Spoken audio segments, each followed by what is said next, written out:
ओम नमो भगवते वासुदेवाय। भगवान बृहस्पति देव की पूजा अर्चना के लिए बृहस्पतिवार को व्रत करके बृहस्पतिवार व्रत की कथा का श्रवण करना चाहिए। बृहस्पतिवार का व्रत करने और व्रत कथा सुनने से स्त्री पुरुषों की सभी मनोकामनाएं पूरी होती है।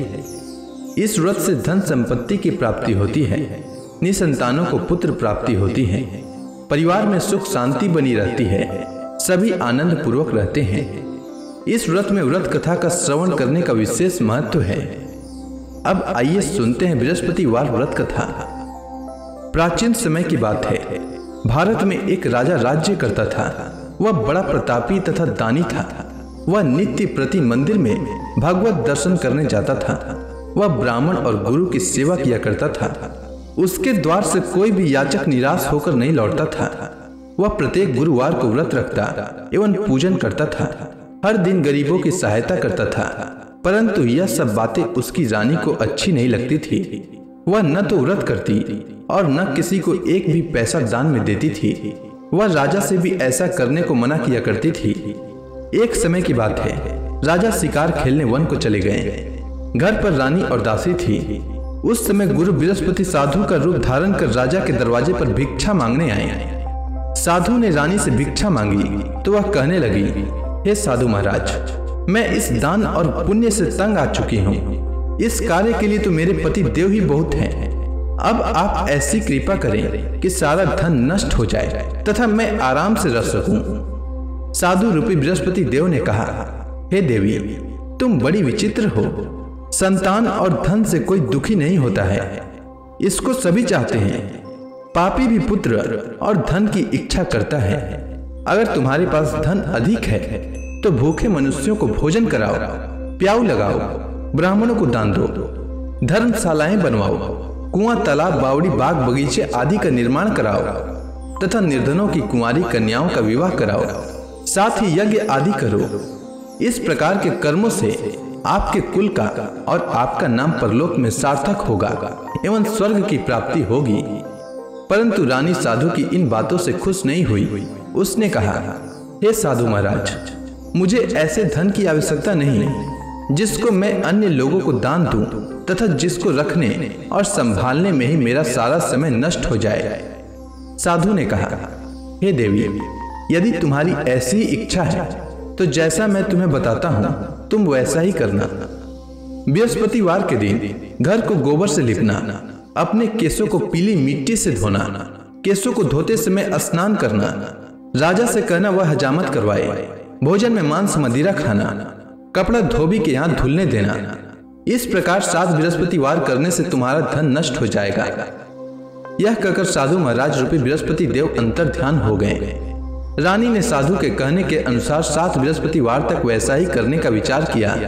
साधु के बताए अनुसार कार्य करते हुए केवल 3 बृहस्पतिवार ही बीते थे कि उसकी समस्त धन संपत्ति नष्ट हो गई। भोजन के लिए दोनों समय परिवार तरसने लगा तथा सांसारिक भोगों से दुखी रहने लगा। तब वह राजा रानी से कहने लगा कि हे रानी, तुम यहाँ पर रहो, मैं दूसरे देश को जाता हूँ, क्योंकि यहाँ पर मुझे सभी मनुष्य जानते हैं, इसलिए मैं यहाँ कोई कार्य नहीं कर सकता। मैं अब परदेश जा रहा हूँ, वहाँ कोई काम धंधा करूंगा, शायद हमारे भाग्य बदल जाए। ऐसा कहकर राजा परदेश चला गया। वह वहां जंगल से लकड़ी काट कर लाता और शहर में बेचता। इस तरह जीवन व्यतीत करने लगा। इधर राजा के बिना रानी और दासियां दुखी रहने लगी। किसी दिन भोजन मिलता और किसी दिन जल पीकर ही रह जाती। एक समय रानी और दासियों को 7 दिन बिना भोजन के व्यतीत करना पड़ा। तो रानी ने अपने दासी से कहा, हे दासी, यहाँ पास के ही नगर में मेरी बहन रहती है। वह बड़ी धनवान है, तू उसके पास जा और वहां से 5 सेर बेझर मांग कर ले आ, जिससे कुछ समय के लिए गुजर हो जाए। दासी रानी की बहन के पास गई। रानी की बहन उस समय पूजा कर रही थी। बृहस्पतिवार का दिन था। दासी ने रानी की बहन से कहा, हे रानी, मुझे आपकी बहन ने भेजा है, मुझे 5 सेर बेझर दे दो। दासी ने यह बात अनेक बार कही, परंतु रानी की बहन ने कोई उत्तर नहीं दिया, क्योंकि वह उस समय बृहस्पतिवार की कथा सुन रही थी। जब दासी को रानी की बहन से कोई उत्तर नहीं मिला तो वह बहुत दुखी हुई। उसे क्रोध भी आया। वह लौटकर रानी से बोली, हे रानी, आपकी बहन बहुत ही धनी स्त्री है, वह छोटे लोगों से बात भी नहीं करती। मैंने उससे कहा तो उसने कोई उत्तर नहीं दिया। मैं वापस चली आई। रानी बोली, हे दासी, इसमें उसका कोई दोष नहीं है। जब बुरे दिन आते हैं तब कोई सहारा नहीं देता। अच्छे बुरे का पता विपत्ति में ही लगता है। जो ईश्वर की इच्छा होगी वही होगा। यह सब हमारे भाग्य का दोष है। उधर रानी की बहन ने सोचा कि मेरी बहन की दासी आई थी, परंतु मैं उससे नहीं बोली। इससे वह बहुत दुखी हुई होगी। अतः कथा सुन और भगवान विष्णु का पूजन समाप्त कर वह अपनी बहन के घर आई और कहने लगी, हे बहन, मैं बृहस्पतिवार का व्रत कर रही थी। तुम्हारी दासी हमारे घर आई थी, परंतु जब तक कथा होती है तब तक हम लोग न उठते हैं और न बोलते हैं, इसलिए मैं नहीं बोली। कहो दासी क्यों आई थी? रानी बोली, बहन, हमारे घर अनाज नहीं था। वैसे तुमसे कोई बात छिपी नहीं है। इस कारण मैंने दासी को तुम्हारे पास 5 सिर भेजर लेने के लिए भेजा था। रानी की बहन बोली, बहन देखो, बृहस्पति भगवान सबकी मनोकामना पूर्ण करते हैं। देखो, शायद तुम्हारे घर में अनाज रखा हो। यह सुनकर दासी घर के अंदर गई तो वहां उसे एक घड़ा बेझर का भरा मिल गया। उसे बड़ी हैरानी हुई क्योंकि उसने एक एक बर्तन देख लिया था। उसने बाहर आकर रानी को बताया। दासी अपनी रानी से कहने लगी, हे रानी, देखो, वैसे हमको जब अन्न नहीं मिलता तो हम रोज ही व्रत करते हैं। अगर इनसे व्रत की विधि और कथा पूछ ली जाए तो उसे हम भी किया करेंगे। दासी के कहने पर रानी ने अपनी बहन से बृहस्पतिवार व्रत के बारे में पूछा। उसकी बहन ने बताया, हे रानी बहन, बृहस्पतिवार को सूर्योदय से पूर्व उठकर स्नान करके बृहस्पतिवार का व्रत करना चाहिए, लेकिन उस दिन सिर नहीं धोना चाहिए। बृहस्पतिवार के व्रत में चने की दाल और मुनक्का से विष्णु भगवान का केले के वृक्ष की जड़ में पूजन करें तथा दीपक जलाएं। उस दिन एक ही समय भोजन करें। भोजन पीले खाद्य पदार्थ का करें तथा कथा सुने। इस प्रकार करने से गुरु भगवान प्रसन्न होते हैं, अन्न पुत्र धन देते हैं, मनोकामना पूर्ण करते हैं। व्रत और पूजन की विधि बताकर रानी की बहन अपने घर लौट गई। रानी और दासी दोनों ने निश्चय किया कि बृहस्पति देव भगवान का पूजन जरूर करेंगे। 7 दिन बाद जब बृहस्पतिवार आया तो उन्होंने व्रत रखा। घुड़साल में जाकर चना और गुड़ बीन लाई तथा उसी दाल से केले की जड़ तथा विष्णु भगवान का पूजन किया। अब भोजन पीला कहाँ से आए? दोनों बड़ी दुखी हुई, परंतु उन्होंने व्रत किया था, इस कारण बृहस्पति देव भगवान प्रसन्न थे। एक साधारण व्यक्ति के रूप में वे 2 थालों में सुंदर पीला भोजन लेकर आए और दासी को देकर बोले, हे दासी, यह भोजन तुम्हारे और रानी के लिए है, तुम दोनों करना। दासी भोजन पाकर बड़ी प्रसन्न हुई और रानी से बोली, रानी जी, भोजन कर लो। रानी को भोजन आने के बारे में कुछ पता नहीं था, इसलिए वह दासी से बोली, जा तू ही भोजन कर, क्योंकि तू हमारी व्यर्थ में हंसी उड़ाती है। दासी बोली, एक व्यक्ति भोजन दे गया है। रानी कहने लगी, वह भोजन तेरे लिए दे गया है, तू ही भोजन कर। दासी ने कहा, वह व्यक्ति हम दोनों के लिए 2 थालों में भोजन दे गया है, इसलिए मैं और आप दोनों ही साथ साथ भोजन करेंगी। दोनों ने गुरु भगवान को नमस्कार कर भोजन प्रारंभ किया। उसके बाद से वे प्रत्येक बृहस्पतिवार को गुरु भगवान का व्रत और पूजन करने लगी। बृहस्पति भगवान की कृपा से उनके पास धन हो गया, परंतु रानी फिर से पहले की ही तरह आलस्य करने लगी। तब दासी बोली, देखो रानी, तुम पहले भी इस प्रकार आलस्य करती थी। तुम्हें धन के रखने में कष्ट होता था, इस कारण सभी धन नष्ट हो गया। अब गुरु भगवान की कृपा से धन मिला है तो फिर तुम्हें आलस्य होता है। बड़ी मुसीबतों के बाद हमने यह धन पाया है, इसलिए हमें दान पुण्य करना चाहिए। तुम भूखे मनुष्यों को भोजन कराओ, प्याऊ लगवाओ, ब्राह्मणों को दान दो, कुआं तालाब बावड़ी आदि का निर्माण कराओ, मंदिर पाठशाला बनवाकर दान दो, कुंवारी कन्याओं का विवाह करवाओ। धन को शुभ कार्यों में खर्च करो, जिससे तुम्हारे कुल का यश बढ़े तथा स्वर्ग प्राप्त हो और पितृ प्रसन्न हो। दासी की बात मानकर रानी ने इसी प्रकार के कर्म करने प्रारंभ किए, जिससे उनका काफी यश फैलने लगा। एक दिन रानी और दासी आपस में विचार करने लगी कि न जाने राजा किस दशा में होंगे, उनकी कोई खोज खबर नहीं है।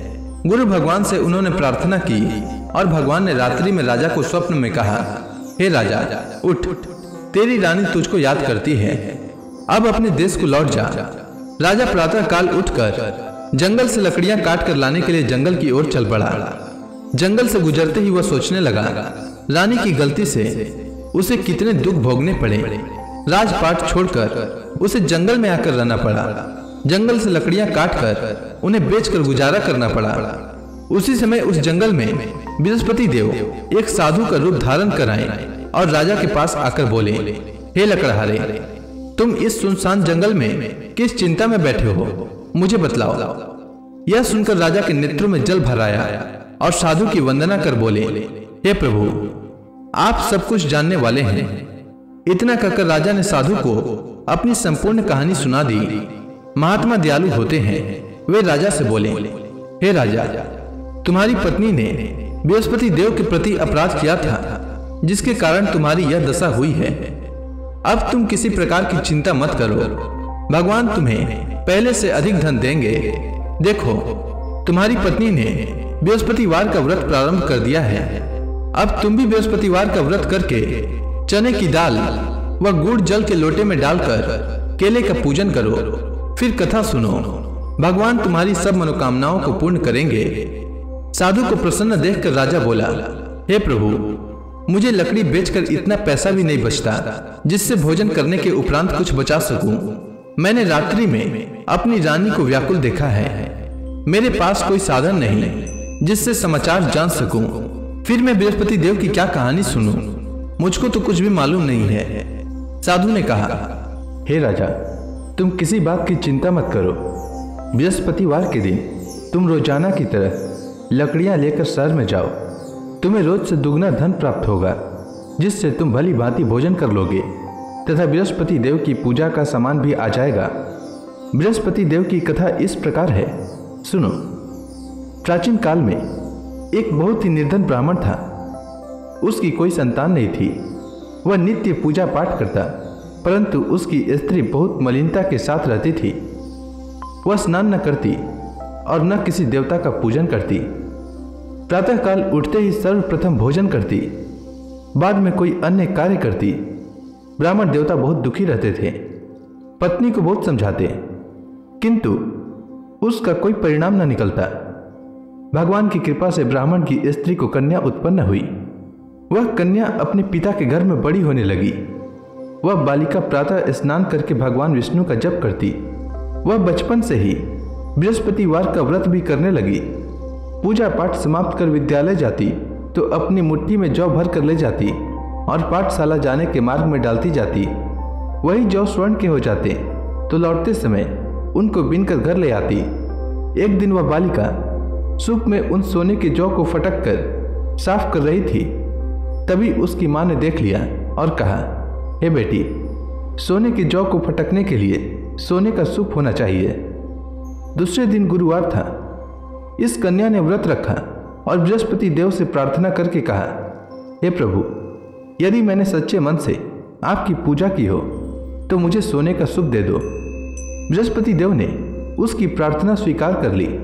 रोजाना की तरह वह बालिका जौ फैलाती हुई स्कूल चली गई। स्कूल से लौटकर जब वह जौ बीन रही थी तो बृहस्पति देव की कृपा से उसे सोने का सूप मिला।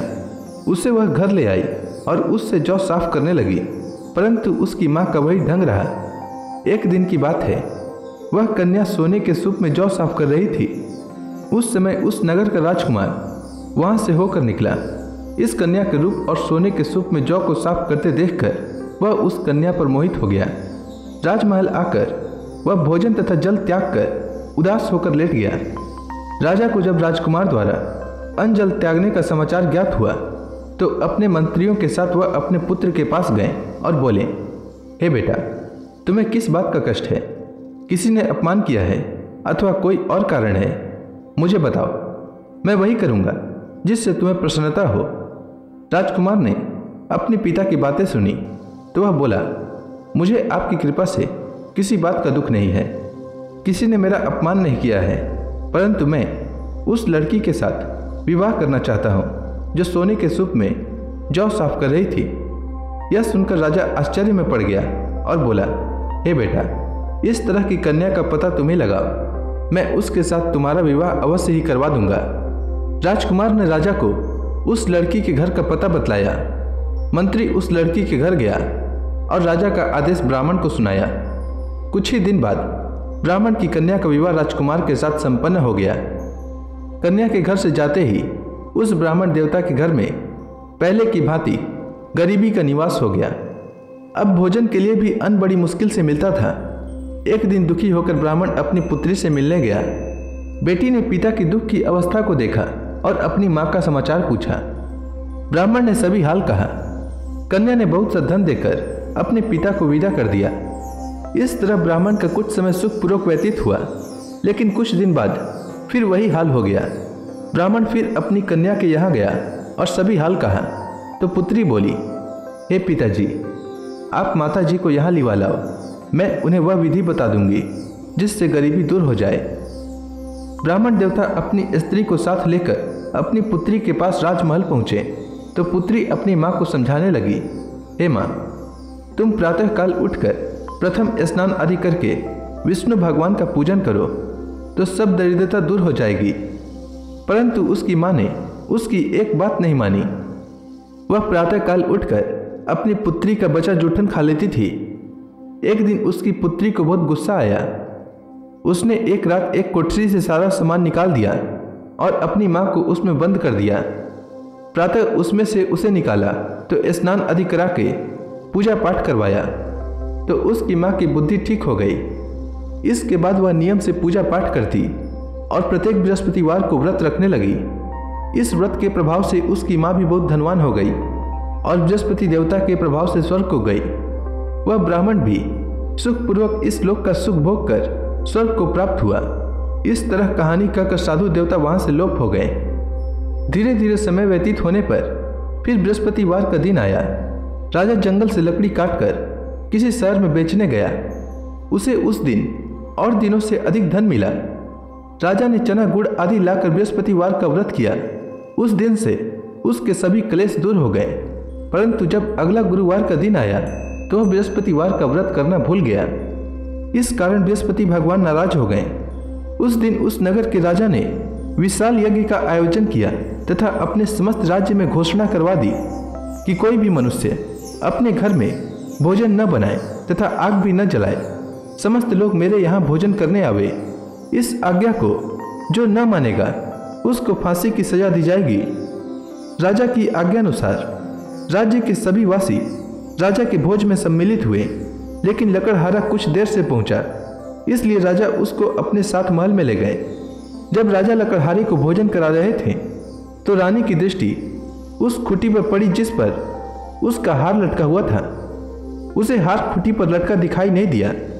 रानी को निश्चय हो गया कि मेरा हार इसी लकड़हारे ने चुरा लिया है। उसी समय सैनिक बुलवाकर उसको जेल में डलवा दिया।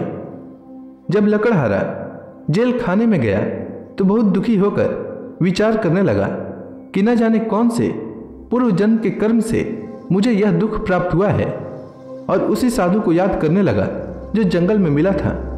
तत्काल बृहस्पति देव साधु के रूप में प्रकट हो गए और उसकी दशा को देखकर कहने लगे, अरे मूर्ख, तूने बृहस्पति देवता की कथा नहीं कही, इसी कारण तुझे दुख प्राप्त हुआ है। अब चिंता मत कर। बृहस्पतिवार के दिन जेल खाने के दरवाजे पर 4 पैसे पड़े मिलेंगे। उनसे तू बृहस्पति देव की पूजा करना तो तेरे सभी कष्ट दूर हो जाएंगे। अगले बृहस्पतिवार उसे जेल के द्वार पर 4 पैसे मिले। राजा ने पूजा का सामान मंगवाकर कथा कही और प्रसाद बांटा। उसी रात्रि को बृहस्पति देव ने उस नगर के राजा को स्वप्न में कहा, हे राजा, तूने जिस आदमी को जेल खाने में बंद कर दिया है वह निर्दोष है, वह राजा है, उसे छोड़ देना। रानी का हार उसी खुटी पर लटका हुआ है। अगर तू ऐसा नहीं करेगा तो मैं तेरे राज्य को नष्ट कर दूंगा।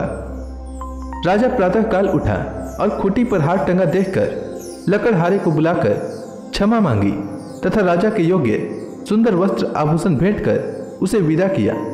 गुरुदेव की आज्ञानुसार राजा अपने नगर को चल दिया। राजा जब नगर के निकट पहुंचा तो उसे बड़ा ही आश्चर्य हुआ। नगर में पहले से अधिक बाग, तालाब और कुएं तथा बहुत सी धर्मशालाएं, मंदिर आदि बने हुए थे। राजा ने पूछा कि यह किसका बाग और धर्मशाला है। तब नगर के सब लोग कहने लगे कि यह सब रानी और दासी द्वारा बनाए गए हैं। राजा को आश्चर्य हुआ और गुस्सा भी आया। जब रानी ने खबर सुनी कि राजा आ रहे हैं तो उसने अपनी दासी से कहा, हे दासी, देख, राजा हमको कितनी बुरी हालत में छोड़ गए थे। वह हमारी ऐसी हालत देखकर लौट न जाएं, इसलिए तू दरवाजे पर खड़ी हो जा। रानी की आज्ञा अनुसार दासी दरवाजे पर खड़ी हो गई। जब राजा आए तो उन्हें अपने साथ महल में लिवा लाई। तब राजा ने क्रोध करके अपनी तलवार निकाली और पूछने लगा, बताओ, यह धन तुम्हें कैसे प्राप्त हुआ है? तब रानी ने बताया, हमें यह सब धन बृहस्पति देव के व्रत के प्रभाव से प्राप्त हुआ है। राजा ने तब निश्चय किया कि 7 रोज बाद तो सभी बृहस्पति देव का पूजन करते हैं, परंतु मैं रोजाना दिन में 3 बार कथा कहा करूंगा तथा रोज व्रत किया करूंगा। अब हर समय राजा के दुपट्टे में चने की दाल बंधी रहती तथा दिन में 3 बार कथा कहता। एक रोज राजा ने विचार किया कि चलो अपनी बहन के यहाँ हो आवे। इस तरह का निश्चय कर राजा घोड़े पर सवार हो अपनी बहन के यहाँ चल दिया। मार्ग में उसने देखा कि कुछ आदमी एक मुर्दे को लिए जा रहे हैं। उन्हें रोककर राजा कहने लगा, अरे भाइयों, मेरी बृहस्पतिवार की कथा सुन लो। वे बोले, लो, हमारा तो आदमी मर गया है, इसको अपनी कथा की पड़ी है। परंतु कुछ आदमी बोले, अच्छा कहो, हम तुम्हारी कथा भी सुनेंगे। राजा ने दाल निकाली और कथा कहनी शुरू कर दी। जब कथा आधी हुई तो मुर्दा हिलने लगा और जब कथा समाप्त हुई तो राम राम करते हुए वह मुर्दा खड़ा हो गया। राजा आगे बढ़ा। उसे चलते चलते शाम हो गई। आगे मार्ग में उसे एक किसान खेत में हल चलाता मिला। राजा उससे बोला, अरे भैया, तुम मेरी बृहस्पतिवार की कथा सुन लो। किसान बोला, जब तक मैं तेरी कथा सुनूंगा तब तक 4 हरया जोत लूंगा। जा अपनी कथा किसी और को सुनाना। राजा आगे चलने लगा। राजा के हटते ही बैल पछाड़ खाकर गिर गए तथा किसान के पेट में बहुत जोर से दर्द होने लगा। उसी समय किसान की पत्नी रोटी लेकर आई। उसने जब यह देखा तो सब हाल पूछा। बुढ़िया दौड़ी दौड़ी उस घुड़सवार के पास गई और उससे बोली, मैं तेरी कथा सुनूंगी, तू अपनी कथा मेरे खेत पर ही चलकर कहना। राजा ने लौटकर बुढ़िया के खेत पर जाकर कथा कही, जिसके सुनते ही बैल खड़े हो गए तथा किसान के पेट का दर्द भी बंद हो गया। राजा अपनी बहन के घर पहुंच गया। बहन ने भाई की खूब मेहमानी की। दूसरे रोज प्रातःकाल राजा जागा तो वह देखने लगा कि सब लोग भोजन कर रहे हैं। राजा ने जब अपनी बहन से पूछा कि ऐसा कोई मनुष्य है जिसने भोजन नहीं किया हो जो मेरी बृहस्पतिवार की कथा सुन ले, तो बहन बोली, हे भैया, यह देश ऐसा ही है। पहले यहाँ के लोग भोजन करते हैं, बाद में अन्य काम करते हैं। अगर पड़ोस में कोई हो तो दिखाती हूँ। ऐसा कहकर बहन देखने चली, परंतु उसे कोई भी ऐसा व्यक्ति नहीं मिला जिसने भोजन न किया हो। वह एक कुम्हार के घर गई जिसका लड़का बीमार था। उसे मालूम हुआ कि उसके यहाँ 3 दिन से किसी ने भोजन नहीं किया है। रानी ने अपनी भाई की कथा सुनने के लिए कुम्हार से कहा। वह तैयार हो गया। राजा ने जाकर बृहस्पतिवार की कथा कही, जिसको सुनकर उसका लड़का ठीक हो गया। अब तो राजा की प्रशंसा होने लगी। एक दिन राजा ने अपनी बहन से कहा, हे बहन, मैं अपने घर जाऊंगा, तुम भी तैयार हो जाओ। राजा की बहन ने अपनी सास से अपने भाई के साथ जाने की आज्ञा मांगी। सास बोली, चली जा, परंतु अपने लड़कों को मत ले जाना, क्योंकि तेरे भाई को कोई संतान नहीं होती है।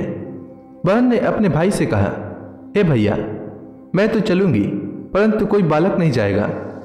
राजा ने कहा, जब कोई बालक नहीं चलेगा तब तुम जाकर ही क्या करोगी?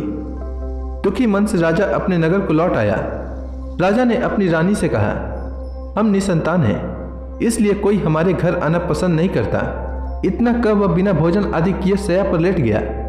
रानी बोली, हे प्रभु, बृहस्पति देव ने हमें सब कुछ दिया है, वे हमें संतान भी अवश्य देंगे। उसी रात बृहस्पति देव ने राजा को स्वप्न में कहा, हे राजा, उठ, सभी सोच त्याग दे, तेरी रानी गर्भवती है। राजा को यह जानकर बड़ी खुशी हुई। 9वें महीने रानी के गर्भ से एक सुंदर पुत्र पैदा हुआ।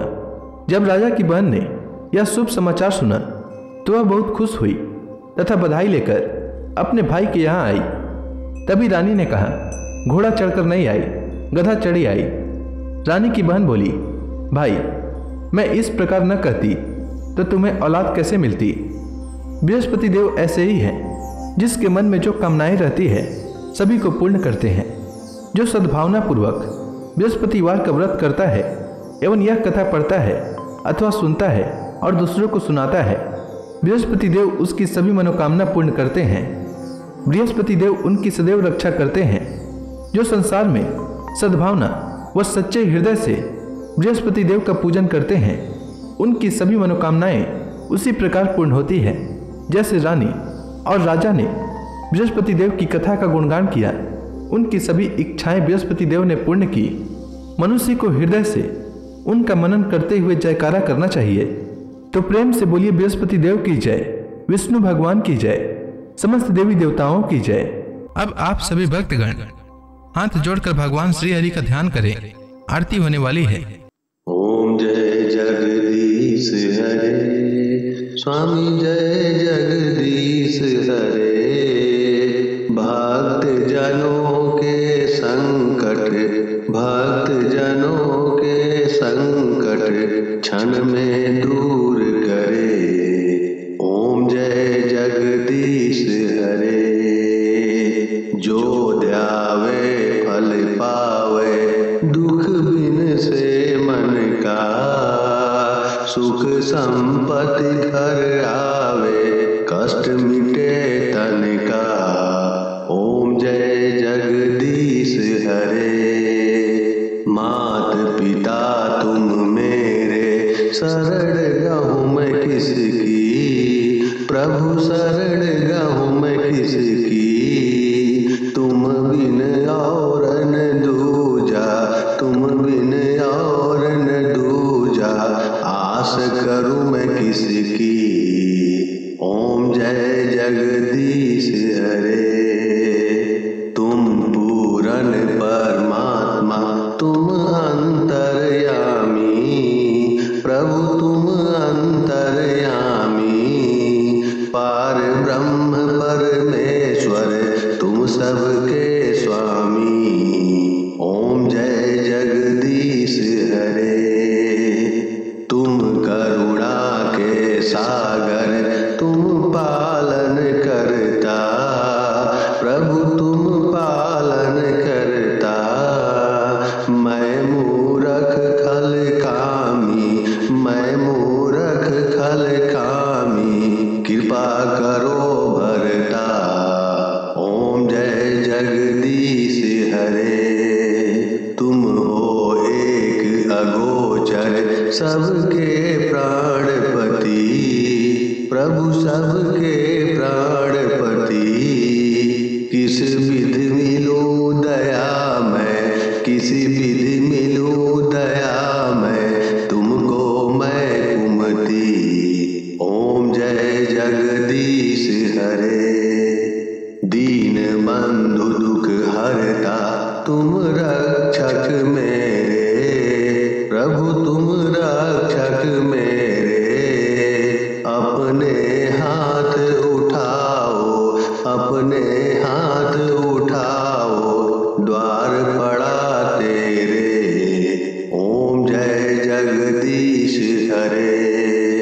विषय विकार मिटाओ, पाप हरो देवा, प्रभु पाप हरो देवा। श्रद्धा भक्ति बढ़ाओ, सनातन की सेवा। ओम जय जगदीश हरे। तन मन धन सब तेरा, स्वामी सब कुछ है तेरा, स्वामी सब कुछ है